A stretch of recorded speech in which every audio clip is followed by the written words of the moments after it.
айни ҳол ягон намуд даъваткунӣ ба хизмати ҳарбӣ нестай вуҷуд надорад. ё ки дар граница гузаштан аз шумо ҳамин ҳуҷҷатҳоро талаб кунанд, шумо пешниҳод накунед, имкон шава агар мо пешниҳоди шумо мекунем ягон бозии бепул ба ҳамаи шумо пешниҳод мекунем. ширкати шифофармо барои шумо дорӯҳои безарар ва фоидаоверро тавсия медиҳад.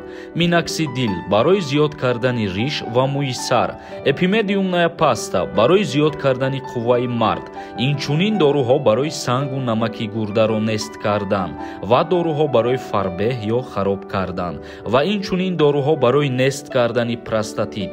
ҳатман аз номи канали мо муроҷиат кунед, тахфиф карда мешавад. рақамҳо дар рӯи экран. ассалому алайкум ба ҳама тамошобинони барномаҳои Сорбон Сафаров, барномаҳои канали Юрист Тиҷей. тамошобинони азиз, видеоро то охирша тамошо кунед. мо имрӯз тасмим гирифтем ки бисёртар комментарияҳоро хонда ба саволҳои шумо ҷавоб бигардонем. инак шурӯъ мекунем хондани комментарияҳоро. Нарзулло Обидов нависонда: ассалому алайкум, акаҷон даъваткунӣ ба хизмати ҳарбии баҳорӣ аз кай сар мешавад? Меган ҳозир сар шуда роста ё ин ки не?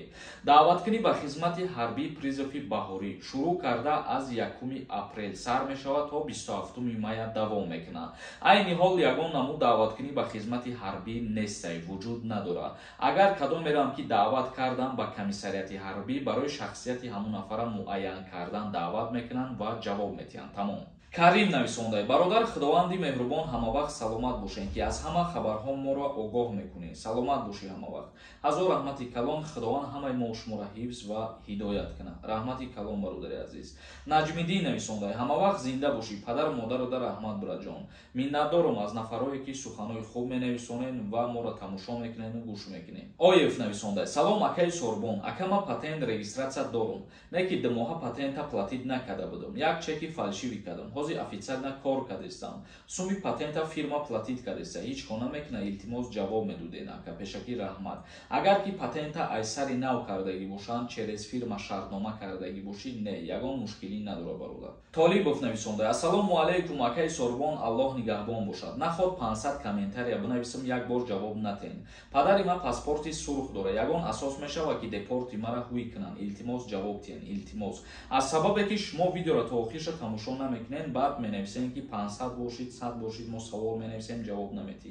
видеоро то охирша тамошо кунед. аллакай ман ҳами саволи хита як 3 бор ё 4 бора ҷавоб додастам ва ба ҳамаи шумо як бори дигар хотиррасон мекунам ки ягон намуд паспорти падар, модар, бародар барои кушода кардани депорт асос шидан наметавонад. юсуф нависонда: ассалому алайкум, ака ма тарафи Тюмен даем. ака 5 моҳ мешава омадан, ма патент надорам. ман метавонам пеш аз Тоҷикистон рафтанам границаи Қазоқистон бигзарам, баъд Тоҷикистон бурам, депорт мекунанд ё не? илтимос ҷавоб тен.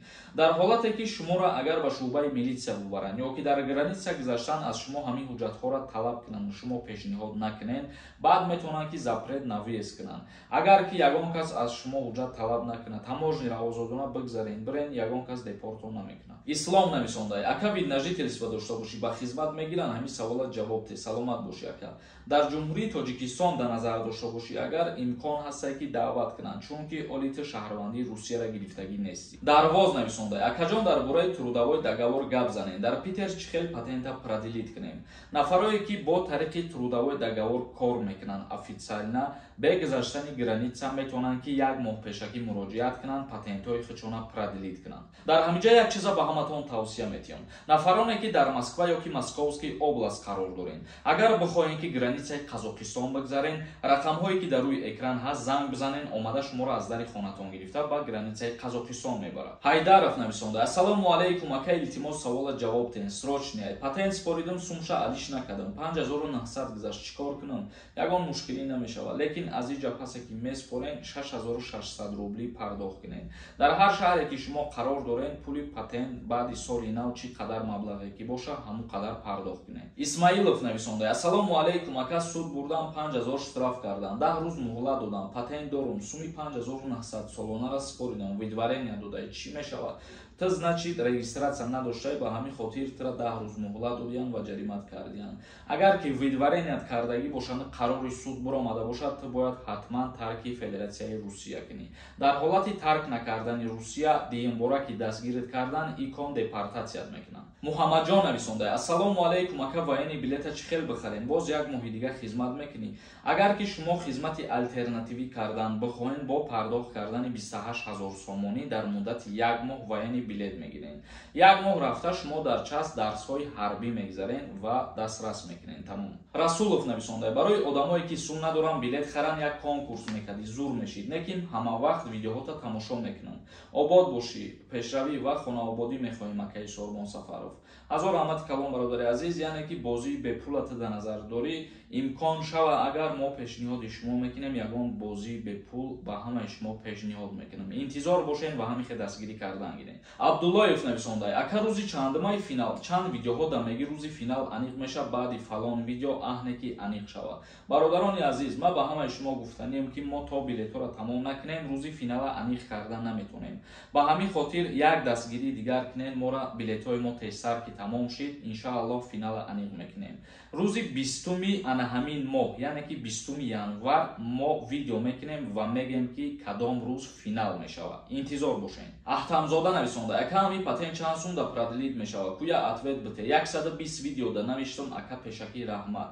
патент сум қатъибеичи продлит карда намешавад. агар ки ту трудовой договор надошта бошӣ, ҳатман бояд граница бигзарӣ. агар ки трудовой договор дошта бошӣ, баъд метавонӣ продлитиш кунӣ. андрей нависонда: ассалому алайкум ака, як қонун ромадай, то хизмат накунӣ диплом наметан. ростай ҳами гап? и гапҳо гапҳои мардумиянд. ягон хел тағйирот ва иловаҳо оиди хизмати ҳарбӣ ё оиди донишгоҳҳо шидагӣ нест. топ нависонда: ассалому алайкум акаи Сорбон, ваени билет дар Тоҷикистон чӣ хеле гирем ва баъди харидани ваени билет аблава намеқапад дига?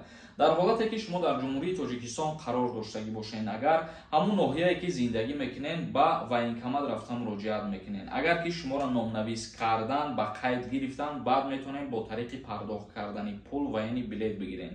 аз сабаби зиёд муроҷиат кардани шаҳрвандо дар ҳар призов ҳамаро қабул намекунанд ва дар ҳолате ки қабул кардан, агар пула ту пардохт кардӣ, баъди як моҳ ваени билета мегирӣ, дига тара ба хизмат даъват намекунанд. ғамхори муҳоҷирон нависонда: дар ҳама шаҳраш қимат нашидай.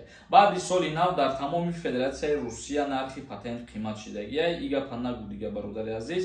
ма дар ҳамин бора як видео кардагим, дар канал ҳастай, як ҳафта пешай тақрибан. бадуроин видеоро тамошо кунед. зиёда аз 20 шаҳрша ма дарёфт кардам, нархҳои патента пешниҳод кардам, вале 50 та 60 дароҷа нархномаҳо, агар ки вошам дастрас кардам, ба маълумоти шумо мерасонам. тамошобинони азиз, ба ҳамин видеои имрӯзара ҷамъбаст мекунем то барномаҳои оянда. худованд ҳамаи мо шуморо нигаҳбон бошад.